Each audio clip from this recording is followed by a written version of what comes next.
love somebody, to love somebody.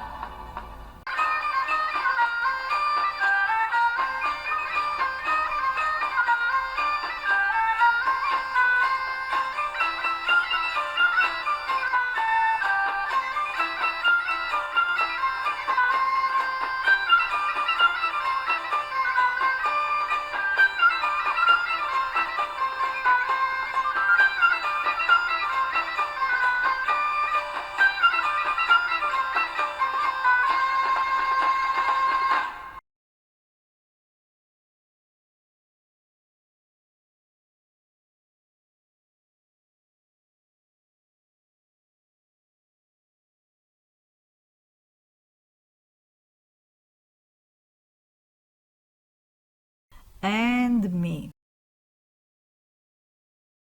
As you noticed, today's kitchen will be Manx. The Isle of Man, also known as the Jewel in the Irish Sea, is situated between Ireland and Great Britain. It is a self-governing but dependent territory of the British Crown. It is also the first state in the world where women could vote for the national election as early as 1881. Of course, this right came with some restrictions. In particular, a woman eligible to vote had to own and hold properties or have a certain standing in the society. The country's head of state is Queen Elizabeth II, who holds the title of Lordess of Man. The British Queen is represented locally by a lieutenant governor. Foreign relations and defense of man are the responsibility of the British government. The capital is Douglas. The island has been inhabited since 6500 BC, and the Gaelic influence has begun in the 5th century Anno Domini, together with the introduction of the Manx language, a branch of Gaelic. In the year 627 Anno Domini, Edwin of Northumbria conquered the island along with most of Mercia. In the 9th century, Norsemen established the Kingdom of Isles. Magnus III, the King of Norway, also known as the King of Man, has ruled the island between 1099 and 1103. In 1266, the island became part of Scotland by the Treaty of Perth, which liberated the island from Norway's possession. The island remained in British hands until 1313, when Robert the Bruce took it after besieging Castle Rushen for 5 weeks. A hectic period followed when Man was periodically under English and Scottish rules until 1346, when the Battle of Neville's Cross decided for England's favor. After a period of interim rules by the kings of Scotland and England, in 1399 the island came under the feudal lordship of the English crown. The lordship revested the British crown in 1765, and in 1866 man obtained a nominal measure of home rule. The island never became part of the United Kingdom and retained its status as an internally self-governing crown dependency. Today, the Isle of Man is home to about 86,000 people, of which 32% reside in Douglas, the capital, and 11% in the adjoining village of Onchan. The official language is English, but 2.4% of residents practice Manx as well. The Isle of Man is not part of the European Union, nor is today's Britain after the Brexit. You can visit this page for the updates on job permits and permanent residency requirements in Man. I can endlessly talk about this unique country under the flag of Triskelion, and even have written a tour book in 2016. But you will agree that it's time to get to work. Today's appetizer is seared sea scallops and king oyster mushrooms, or simply queenies and trumpets. The entree is beef Wellington, and the dessert is hazelnut butter toffee with cashews and dates.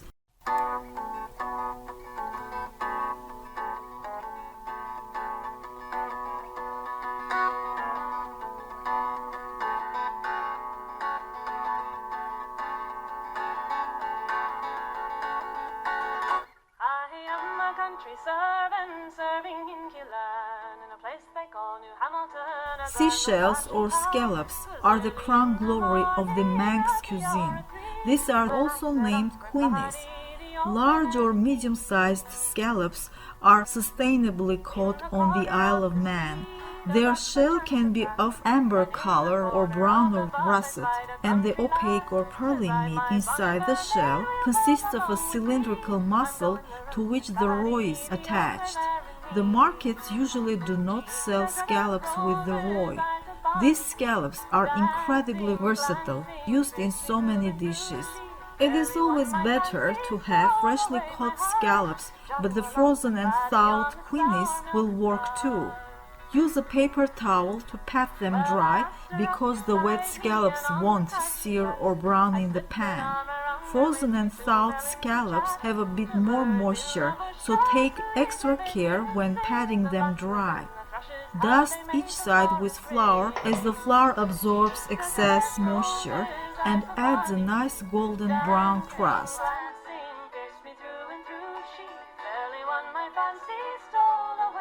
Use simple seasoning.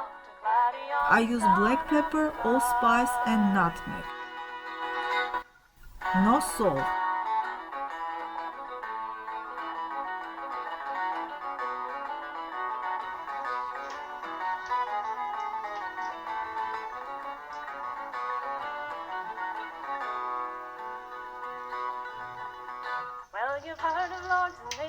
I sear the scallops in a preheated buttered pan, not iron cast like this, remember. Just a simple pan. If the scallops aren't sizzling when you fry them, then the pan is not hot enough. The scallops must be seared until golden brown on each side. Remove from the pan and continue working on the gravy. Add more butter or avocado, garlic oil like this, lemon zest,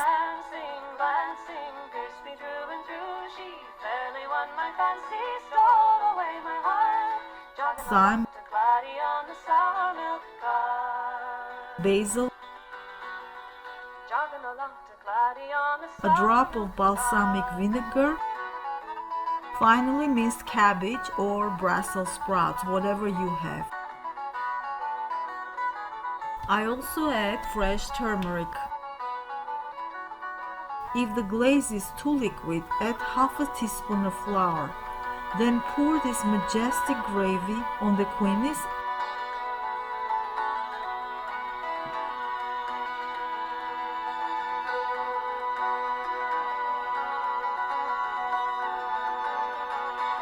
Now we have to roast the king oyster mushrooms separately.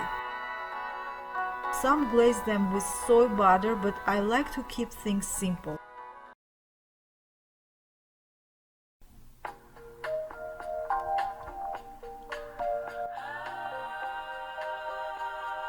I roast them in white wine. Here I added Chardonnay. King's trumpets are meaty, nutty and flavorful. They do not generate too much liquid while being cooked. It's time to dress the plate. Sprinkle with finely chopped shallots and greens like parsley, cilantro, dill or mint.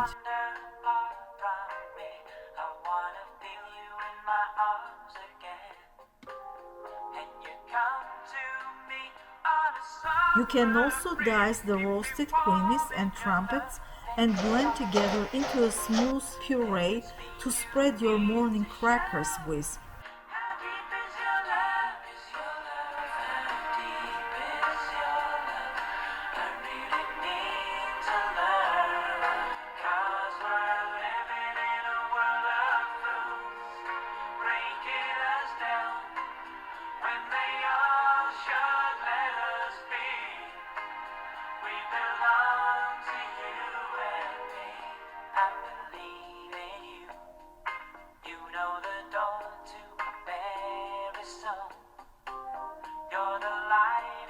Try and enjoy.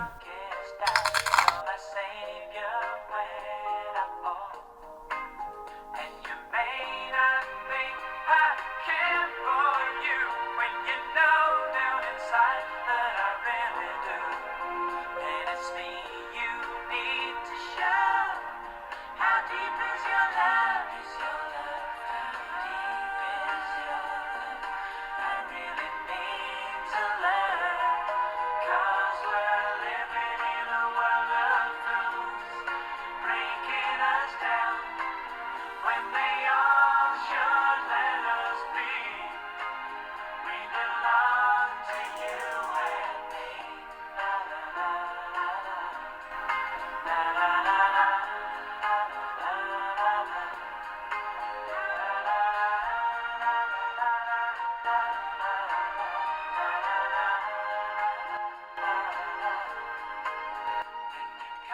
to me.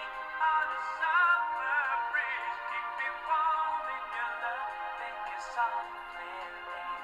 And it's me you need to show. How deep is your love? Is your love?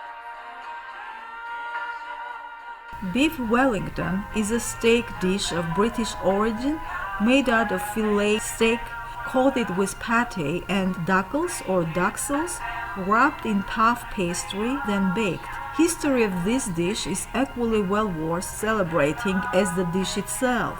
Wellington first was made to celebrate the victory of Arthur Wellesley, the first Duke of Wellington, at the Battle of Waterloo in 1815. A year prior to that, the Duke was decorated and highly ordained after defeating the one and only Napoleon Bonaparte. Although Wellington is not necessarily a Manx recipe, I included it in this episode because it is consummately British, so it is related.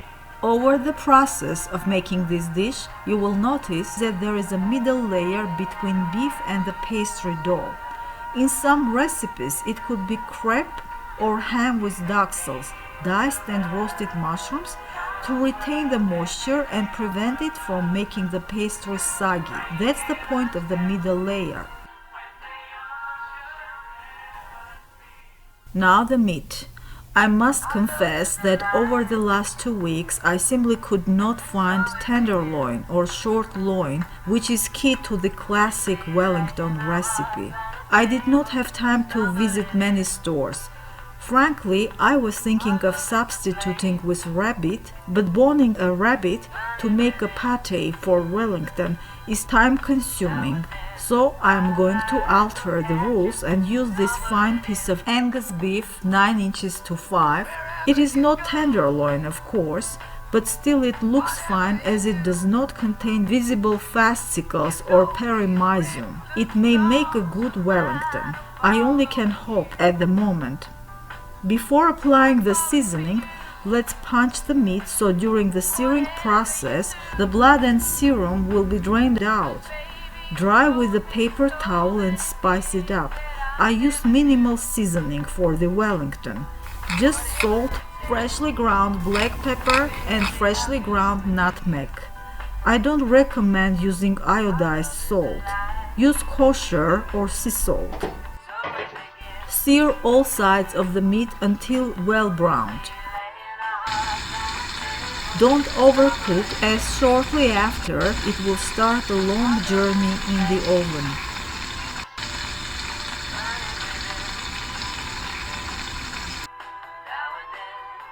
Thoroughly coat with Dijon mustard while the meat is hot to absorb the flavor, and leave the meat to rest.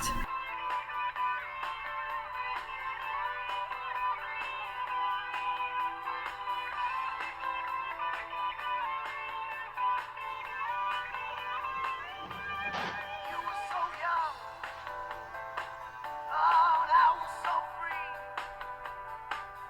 I may have been young, but baby, that's not what I wanted to be. Well, you were the one. Oh, Now let's make the duxels, or the mushroom pate. Usually in Wellington, 2 types of mushrooms are used. I will only utilize king oyster pleurotes for 2 reasons. Their rich, subtle, nutty taste that should not be overpowered by the other mushrooms, and simply because king oysters do not generate too much moisture while being cooked.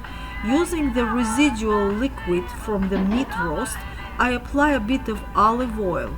I dice the mushrooms and roast them with finely chopped shallots, garlic and parsley. Remember, do not use greens that generate moisture such as celery, spinach, dill or verdolaga. The point of the middle layer is to keep the beef tender and meantime prevent the crust from becoming mushy or slushy. That's extra insurance. Use thyme and also parsley leaves, cutting the stems off, so later on the pieces of Wellington will not be chewy.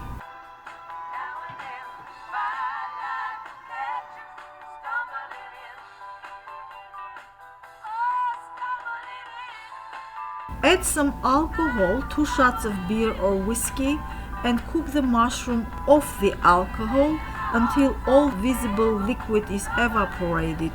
If you don't, the mushrooms will continue to lose moisture when you're baking the Wellington, which could lead to a soggy bottom. Leave the pâté to chill for some 20 minutes. It's time for making the dough.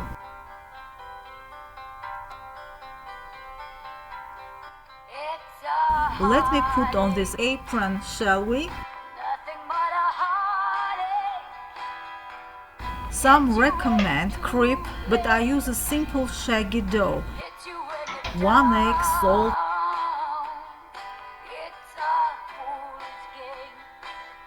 warm water and all-purpose flour.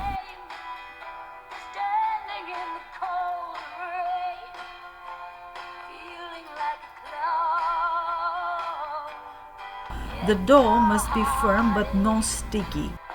I boil it and divide it into 2 parts for using one for the lettuce cut and rolling the other into layered pastry dough or laminated dough or so-called brioche. I know what you are thinking now. Isn't it better to use a ready pastry dough from the stores? Yes, I agree, but I want to make my own dough. Now for the laminated half, I simply brush with olive oil, fold, then double fold, triple fold,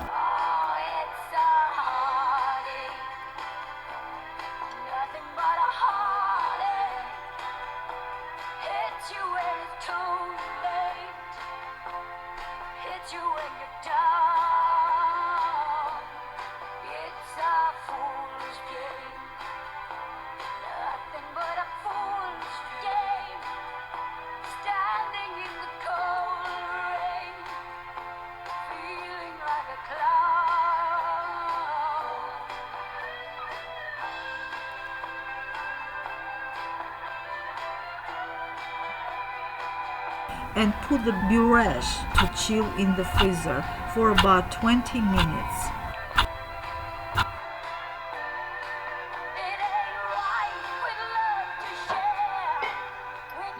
The dough is ready and let's roll it flat.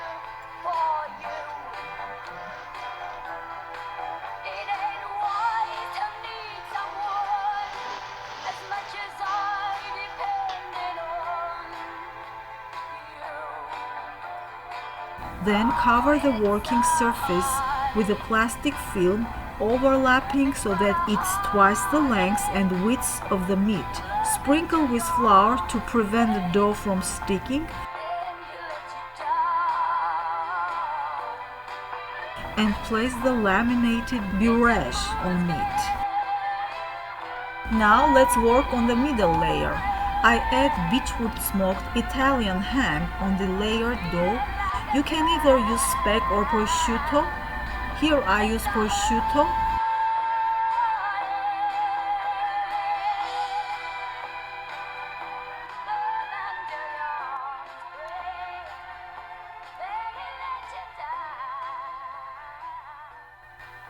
Then I add the duckles and spread them evenly.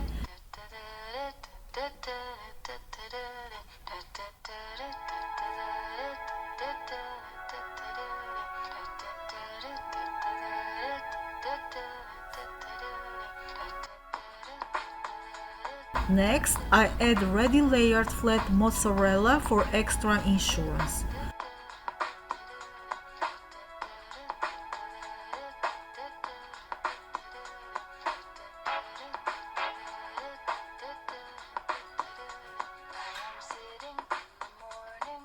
Lastly comes the beef itself.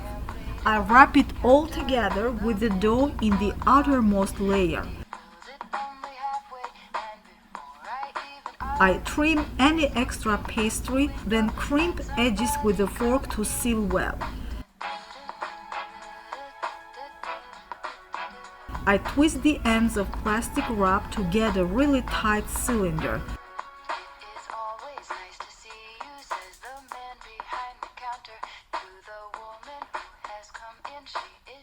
then chill for 20 minutes. It's time to work on the lattice cover.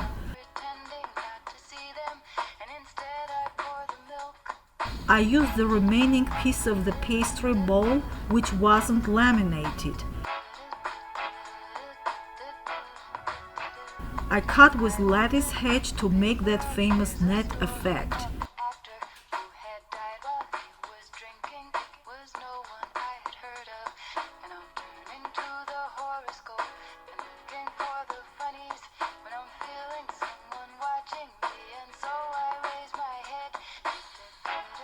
I take the wrap from the freezer, egg wash thoroughly.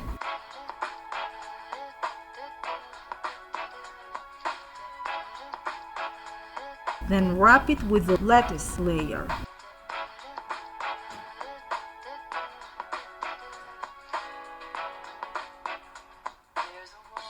One more egg wash.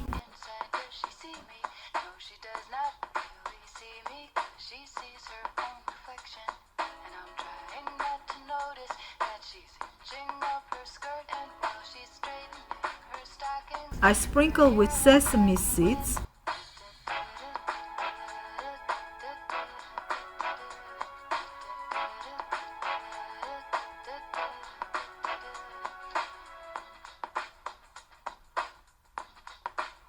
I put the log in the preheated oven, 425 degrees Fahrenheit, until the pastry is golden brown and the center registers 120 Fahrenheit for medium rare. Then I put it to rest for 10 minutes before carving and serving.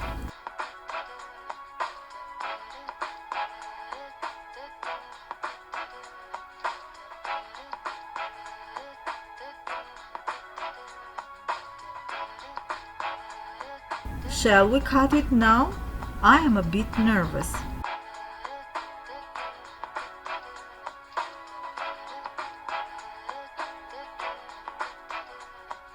Here we go.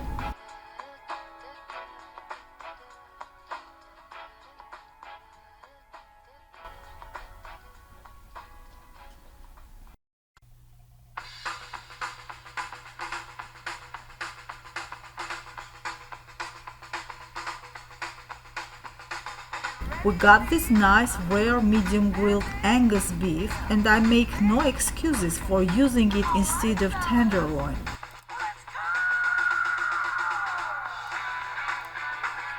For the sides to the Wellington, I suggest fresh or pickled produce such as sauerkraut, pickled olives with red pepperazzi, or simply fresh cucumber and tomato salad.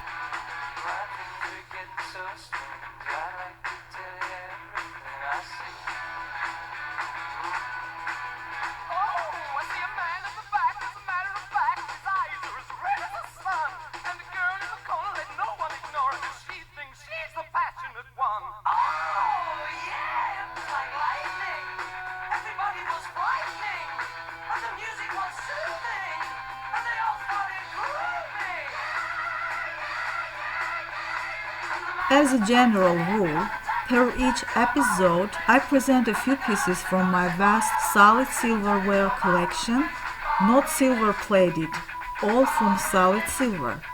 The new piece I have purchased recently is this gorgeous magnifier glass with a 38-gram handle from solid silver, which I am going to use for magnifying the British silver marks on my other items. To show the marks on the current item, I will use my usual magnifier. So this one was made in 1903 during the Edwardian period in Sheffield's office, as indicative by the crown mark corresponding to Sheffield. The date letter is small l, linking the year 1903, and the makers are B and M for Berthold Mahler, a German silversmith who exported Naira silver from Hanau to England. Now, as you recall, I used this fancy creamer when I was layering the dough for Wellington. This was made in London in 1912, and the proof for it is the date letter small r in italic corresponding to 1912. The town mark Leo stands for London. The purity mark is lion percent for sterling silver. The makers are Allen and Darwin, for Charles James Allen and Sidney Darwin, who indeed were British silversmiths, mastering in London until 1914 and in Sheffield's office until 1928. The experts are welcome to check my statements. Next, I use this Taza bowl for the egg wash. It is from solid sterling silver dating 1903, the Edwardian time. The standard mark indicates sterling purity per thousand. The town mark is Leo for London. Date letter is small h. As shown in the catalog, it was made in 1903. Because this bowl is not marked by a duty mark. The 1823 and 1883 marks contain the monarch's duty marks that discontinued in about 1890. The makers are Seabury, Hull and Company. Further, the date letter H is fancier in the two other marks, in Casteller and Harrington fonts correspondingly. Some of you are already curious of my passion for silverware. I do have serious gold jewelry, however I also love silver, because working on silver is harder than on gold. Silver has a gravity of 10.5 grams per cubic centimeters, and the gold's gravity is 19.32 grams per cubic centimeters. Further, the melting point of silver is 1763 Fahrenheit, which converts to about 962 Celsius, which is almost 200 Fahrenheit below that of gold, as the gold's melting point is 1948 Fahrenheit or 1064 Celsius. Thus, when valuing an item, silver or gold, I appreciate the difficulties that the master may have faced.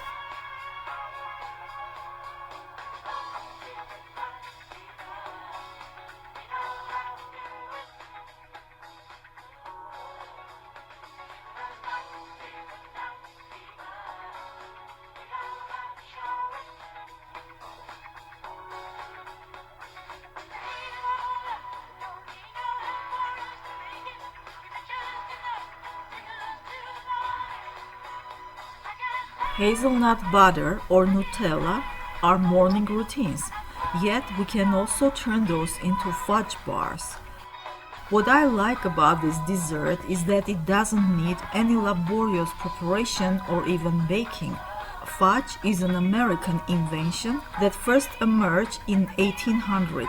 The Manx or the British have an alternative named toffee, which is similar to what I'm going to prepare, and that is why I included it in the current episode. Toffee was originated in the United Kingdom in 1825. The main difference between the British and American toffee is that English toffee is plain, it doesn't contain nuts, whereas the American toffee comes with a variety of nuts. The most common is almond. Californian toffee usually is with walnuts. Today I'm making something unique. I'm going to add dates and cashews, but after I roast and halve the cashews, as these guys are raw and super fresh. For the mix, I'm using this terracotta color hazelnut butter spray. Each jar weighs 320 grams, so the total is 640 grams of spray. I will not add any milk or condensed milk, as this spray already contains milk.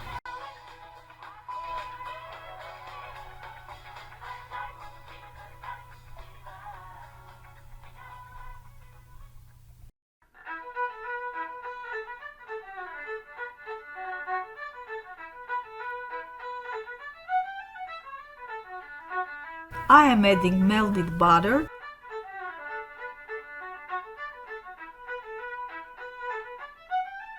two bars, I guess,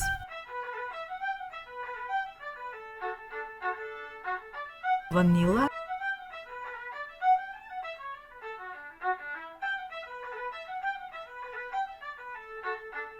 and sugar powder. or confectioner's sugar and stirring until the powder is incorporated into the batter. I dice the dates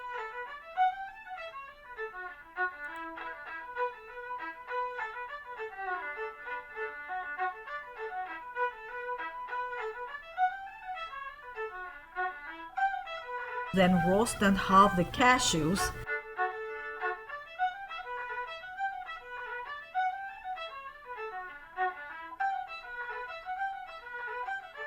Cool them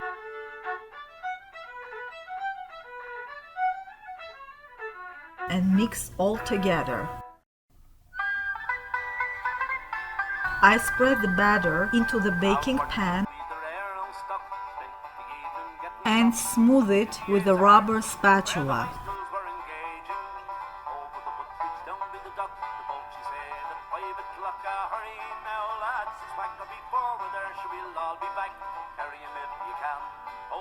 Then I cool it in the refrigerator for about 1 hour. After, I sprinkle it with sea salt flakes for balancing the taste.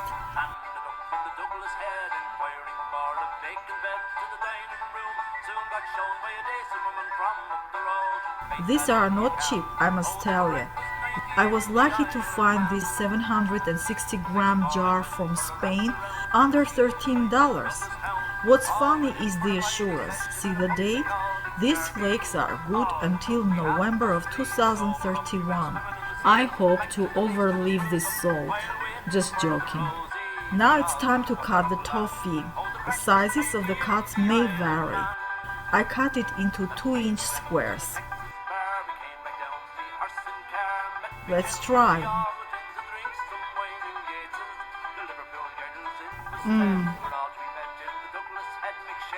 Delectable.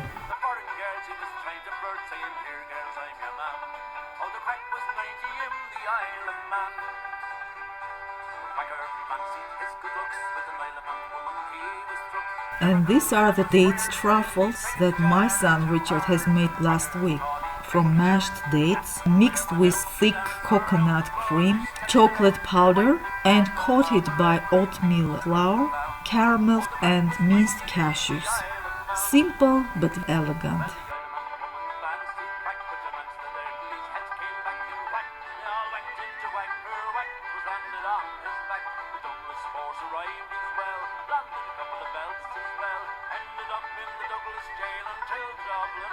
Moraine Tang Erson Cohen Head. Thanks for watching.